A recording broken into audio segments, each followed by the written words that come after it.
네, 오늘은 누가복음 11장 27절에서 36절까지 말씀을 함께 묵상하도록 하겠습니다. 누가복음 11장 27절에서 36절 말씀입니다. 한 절씩 교독하겠습니다.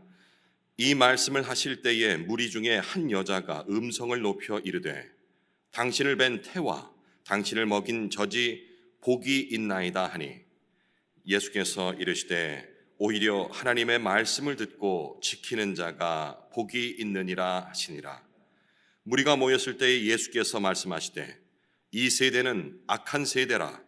표적을 구하되 요나의 표적밖에는 보일 표적이 없나니 요나가 니느웨 사람들에게 표적이 됨과 같이 인자도 이 세대에 그러하리라. 심판 때에 남방 여왕이 일어나 이 세대 사람을 정죄하리니 이는 그가 솔로몬의 지혜로운 말을 들으려고 땅 끝에서 왔음이거니와 솔로몬보다 더 큰 이가 여기 있으며 심판 때에 니느웨 사람들이 일어나 이 세대 사람을 정죄하리니 이는 그들이 요나의 전도를 듣고 회개하였음이거니와 요나보다 더 큰 이가 여기 있느니라. 누구든지 등불을 켜서 움속이나 말 아래에 두지 아니하고 등경 위에 두나니 이는 들어가는 자로 그 빛을 보게 하려 함이라. 네 눈의 등불은 눈이라. 네 눈이 성하면 온 몸이 밝을 것이요 만일 나쁘면 네 몸도 어두우리라. 그러므로 네 속에 있는 빛이 어둡지 아니한가 보라. 네 온 몸이 밝아 조금도 어두운 데가 없으면 등불의 빛이 너를 비출 때와 같이 온전히 밝으리라 하시니라. 아멘. 어제 본문에서 예수님의 그 능력을, 주의 능력을 바알세불에 속한 것으로 치부하면서 또 표적을 구했던 그 무리들을 오늘은 예수님께서 악한 세대로 딱 규정을 하고 계십니다. 그리고 이 또 다른 표적을 보여달라는 그런 무리들에게 요나가 이방 땅 그 니느웨의 표적으로 등장했듯이 예수 자신이 이 시대에 표적으로 오셨음을 또 말씀을 하고 계시죠. 그런 다음에 표적으로 보지 못하고 깨닫지 못하는 그런 영적 무지와 무능을 등불 비유를 통해서 어둠과 대조해서 설명해 주고 있습니다. 오늘 살펴볼 내용은 이제 내일부터 시작될 본격적으로 등판할 종교 지도자들의 그런 영적인 상태를 이해하는 그런 중요한 단서로서 바라볼 수가 있겠습니다. 자, 이 정도 배경을 가지고 한 절씩 살펴보겠습니다. 27절과 28절입니다. 이 말씀을 하실 때에 무리 중에 한 여자가 음성을 높여 이르되 당신을 뵌 태와 당신의 먹인 젖이 복이 있나이다 하니 예수께서 이르시되 오히려 하나님의 말씀을 듣고 지키는 자가 복이 있느니라 하시니라. 당시 유대 사회에서 여성에 대한 평가는 여느 고대 국가들과 마찬가지로 자녀를 생산할 수 있느냐 이것으로 평가가 됐는데, 거기다가 그 자녀가 만약에 그 사회에서 이른바 성공하거나 아주 큰 업적을 남기게 될 적에 그것이 바로 어머니의 그 교육과 연관되었다라 해서 어머니에게 공을 돌리는 그런 문화가 있었다고 합니다. 뭐 이거는 꼭 거기만이 아니더라도 우리도 예전에 보면 그랬죠. 자식이 잘 컸다 하면은 아이고 그 부모가, 그리고 또 그 중에서 어머니가 참 교육을 잘했나 보네. 그리고 아버지는 지금 달라졌습니다만은 지금까지는 밖에서 일해서 돈을 벌어오는 거고 자녀 양육과 교육은 어머니들이 하는 걸로 많이들 인식을 했지 않습니까? 그와 유사한 것이라 볼 수가 있겠습니다. 여성의 가치가 바로 자녀를 낳고 양육하는 능력과 비례했다라고 되는 것이죠. 전혀 뭐 지금 이해하는데 무리가 없어 보입니다. 그리고 한 여자가 그렇게 음성을 높여서 마리아를 높이는 거 아닙니까? 예수님이 그렇게 좋은 평가를 받고 큰 능력을 행하고 사회적으로 큰 업적들을 그들의 눈에는 업적으로 보였겠죠. 이 남기는 것이 바로 어머니인 마리아가 예수를 잘 키웠기 때문에 그런 것이다 라고 이제 어머니께 그 공로를 돌리려고 하는 겁니다. 하지만 예수님은 바로 거기서 네 그렇죠라고 한 것이 아니고, 하나님 나라의 질서는 바로 당신들이 생각하는 그러한 질서, 엄마가 아이를 잘 키워서 아이가 잘 되고 뭐 그런 식으로 이어져 내려가는 것이 아니다. 육신적인 관계보다는 영적인 관계가 훨씬 더 중요한 것이다 라고 강조를 하십니다. 1999년에 우리나라에 출간되었던 중문학자 김경일 교수가 쓴 책인데 공자가 죽어야 나라가 산다라는 책이 있었습니다. 읽어보신 분이 계실지 모르겠습니다만 이거 안 읽어봐도 제목만 들어도 알지 않겠습니까? 느낌이 오죠. 공자가 죽어야 나라가 산다. 공자는 뭘 대표하는 인물입니까?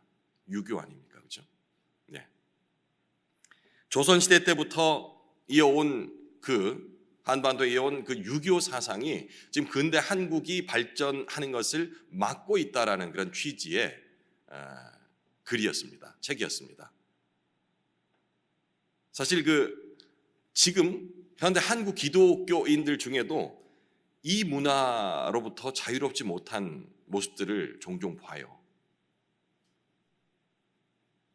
내가 기독교인이고 그리고 예수 그리스도께서 가르쳐 주신 하나님 나라의 질서를 통해 살아간다. 성경의 말씀을 근거해 살아간다 하지만 심지어 10계명 중에 5계명이 내 부모를 공경하라라는 그 말씀을 성경적인 이해가 아니고 유교적인 사상으로 접목을 하고 자식들에게 강요하고 지체들에게 자랑을 하는 겁니다.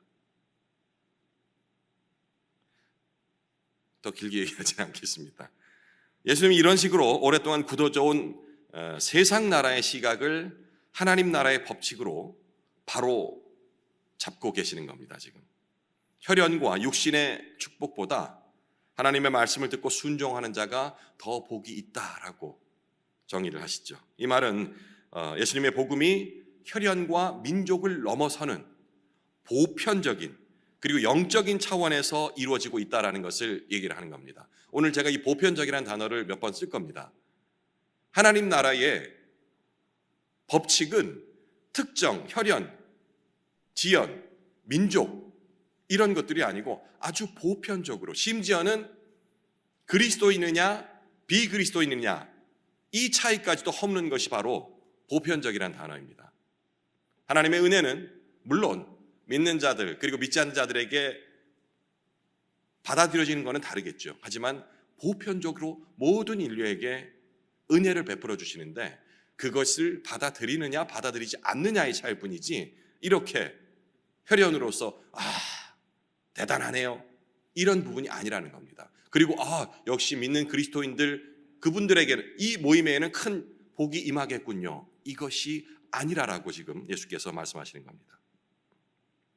29절과 30절 무리가 모였을 때에 예수께서 말씀하실 때 이 세대는 악한 세대라 표적을 구하되 요나의 표적밖에는 보일 표적이 없나니 요나가 니느웨 사람들에게 표적이 됨과 같이 인자도 이 세대에 그러하리라. 지금 그 무리들이 예수님의 병 고치고 죽은 자를 살리고 귀신을 쫓아내는 그러한 일종 기적이죠. 그들의 입장에서는 이 기적보다도 더 나은 그 초자연적인 기적을 계속해서 보여달라고 표적을 보여달라고 요구를 하고 있는 겁니다. 이런 유대인 무리들에게 예수님께서 그들이 이미 잘 알고 있는 지금 유대인들입니다. 이방인들이 아니고 역사를 통해서 그들의 그 구약 성경을 통하여서 그때는 구약 성경이라고 불리지는 않았죠. 그들이 정통적으로 알아왔던 율법 책들과 그 유대인들의 내려오는 전승들을 통하여서 그 모든 것들을 알고 있어요. 요나라는 인물도 알고 있거든요. 그래서 지금 그들이 이미 잘 알고 있는 구약 성경의 요나를 비유로 들은 겁니다.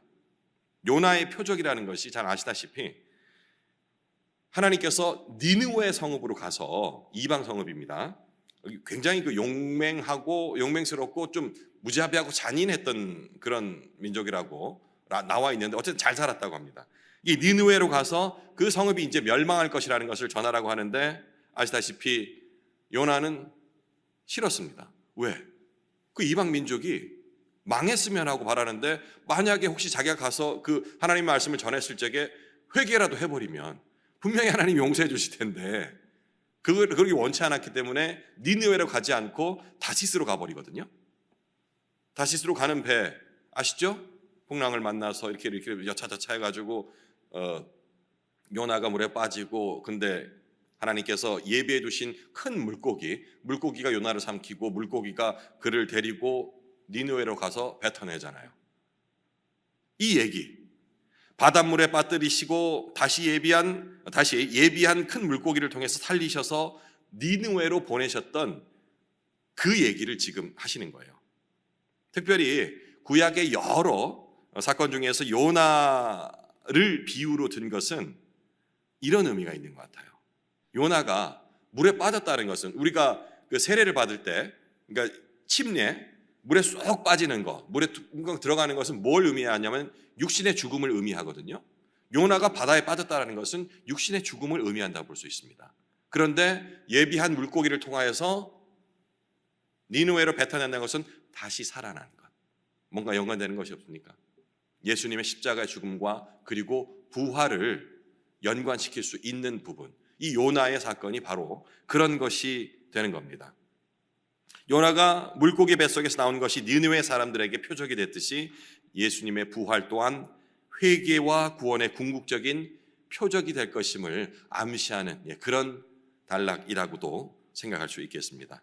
예수님께서 지금 지속적으로 말씀하고 계신 것은 믿음의 본질이 그런 계속 이어지는 자신이 보여주는 그런 기적들, 그리고 또 그 기적을 보여달라는 표적의 그런 요구가 아닌 이미 앞서서 제자들에게 말씀하신 자신의 죽음과 그리고 부활 사건에 대한 믿음, 진실한 회개 응답, 이것이 바로 믿음의 본질이다라고 말씀을 하고 계신 겁니다. 31절과 32절입니다. 심판 때에 남방 여왕이 일어나 이 세대 사람을 정죄하리니 이는 그가 솔로몬의 지혜로운 말을 들으려고 땅 끝에서 왔음이거니와 솔로몬보다 더 큰 이가 여기 있으며.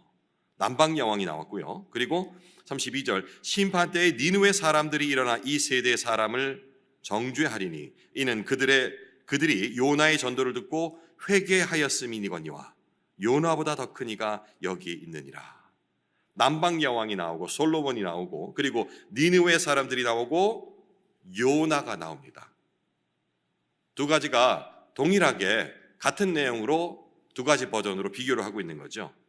여기서 말하는 남방 여왕은 스바 여왕을 말합니다.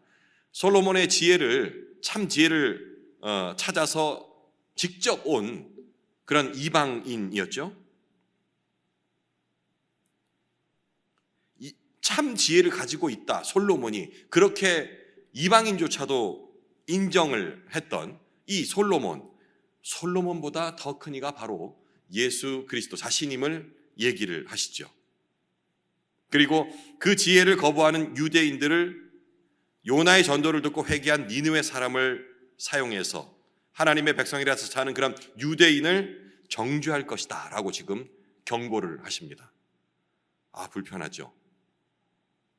다른 사람도 아니고 이방인을 들어서 믿는 하나님의 자녀인 선민인 유대인 자신들을 칠 것이라는 그 내용 듣고서 편할 리가 없겠죠.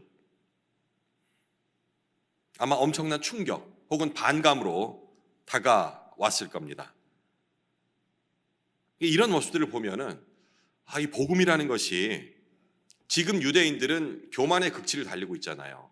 선택받았고 그리고 모든 하나님의 뜻을 알고 있고 하나님께서 원하시는 율법을 충분히 행하고 있고 뭐 이런 식으로 교만에 가득 차 있는데 복음은 교만한 사람들에게는 받아들여지기 힘든 그런 상황, 모습으로 다가온다라는 거예요. 그러면 우리가 신앙생활을 하고 예배를 자주 드리고 있다지만 어느 순간 내가 많이 알므로 인하여서 그리고 신앙의 연조로 인하여서 굳어지기 시작한다. 다시 표현해서 교만의 그런 모습이 점점 더 굳어지고 있다 한다면 그때 복음은 부드럽게 혹은 아주 부담 없이 다가오는 것이 아니고 굉장히 딱딱해지고 뾰족해지고 하여튼 보기만 봐도 듣기만 들어도 불편한 상황으로 다가온다는 겁니다. 내가 강단에 전파되어지는 말씀 혹은 지금 읽는 말씀이 계속해서 정말 딱딱하고 그리고 불편하게 다가온다면 내 영적 상태를 한번 점검해 볼 수 있어야 됩니다. 내가 지금 혹시 교만해져 있나? 이것이 나를 점검하고 그것이 부드러워지고 교만의 그런 장벽이 내려가면 한없이 모든 말씀이 부담이 없고, 그리고 부담이라는 단어가 조금 적절하지 않은 것 같은데, 받아들여지기 힘든 그런 어려운 요구로 다가오는 것이 아니고 당연하지, 그렇지, 내가 나눠야지, 어려운 사람 내가 보살펴야지 라고 이해되는 겁니다. 그런데 내가 내 마음속에 교만이 자리 잡고 있다면 똑같은 말씀인데 읽을 적에 너무하신 거 아닙니까 주님? 지금 내가 지금 어떤 형편이 잘 아실 텐데 지금 내가 먹을 거리가 없는데, 먹을 거리 없다는 비유는 와닿지가 않겠네요. 내가 지금 이렇게 어려운 사람과의 관계 속에 처해 있는데 지금 저를 보고 누구를 돌아보고 보살피라고 이렇게 몰아치시는 겁니까? 똑같은 얘기인데, 똑같은 말씀인데 그렇게 다가올 수 있다는 거예요. 이것은 나의 영적 상태가 바르지 못함이라고 점검해 볼 수 있는 부분입니다. 여기서 중요한 하나님의 구원 원칙의 근본 원리를 또다시 확인할 수 있는데, 앞서 말씀드렸다시피 보편성을 얘기하는 겁니다. 보편성이 뭔지 앞서 말씀드렸죠. 우리는 하나님의 자녀이고 나는 회개하고 들어왔기 때문에 나에게는 큰 복을 주실 것이고, 그리고 믿지 않는 그들은 벌받아서 어떻게 된다. 그렇습니다. 하나님을 부인하면 벌받게 돼 있습니다. 하지만 회개의 기회 또한 그들에게 열려 있다라는 것, 이것이 바로 복음의 보편성이라는 겁니다. 하나님의 구원은 혈연이나 민족으로 구분하지 않고, 다시 말해 유대인이냐 이방인이냐로 구분하는 것이 아닌 복음에 대한 겸손한 반응, 그리고 회개의 수반으로 판단된다는 겁니다. 스스로 그리스도인이라 자처하고 안심하는 우리들이 가져야 할 경각심을 일깨우는 그런 대목입니다. 그리고 이 복음을 받아들인 자들이 행해야 할 마땅한 태도를 이어서 말씀하시죠. 33절. 누구든지 등불을 켜서 움속이나 말 아래 두지 아니하고 등경 위에 두나니 이는 들어가는 자로 그 빛을 보게 하려 함이라. 해석이 따로 필요 없는 그런 문장입니다. 등불이라는 것이 어두운 곳을 밝히는 도구죠. 그런데 이 등불이 어디에 있느냐에 따라서 그 공간 전체가 밝아지기도 하고 혹은 일부만 비춰지기도 한다라는 그런 얘기죠. 그러니까 이 등불이 제자리에, 제 위치에 있어야지 제 역할을 한다라는 의미가 되겠습니다. 그런데 여기서 이제 우리가 보통 맨날 들으면서도 헷갈리는 것이, 말 아래 둔다라는 것이 이 말이 하는 타고 다니는 말 이걸 얘기를 하는가 헷갈릴 때가 있죠. 이 말은 당시에 우리는 돼 뭐 이런 거 얘기하잖아요. 그 곡식을 계량하는 그런 그릇을 얘기를 합니다. 그리고 말, 여기는 이제 그런 뭐 테이블 같은 게 되겠죠.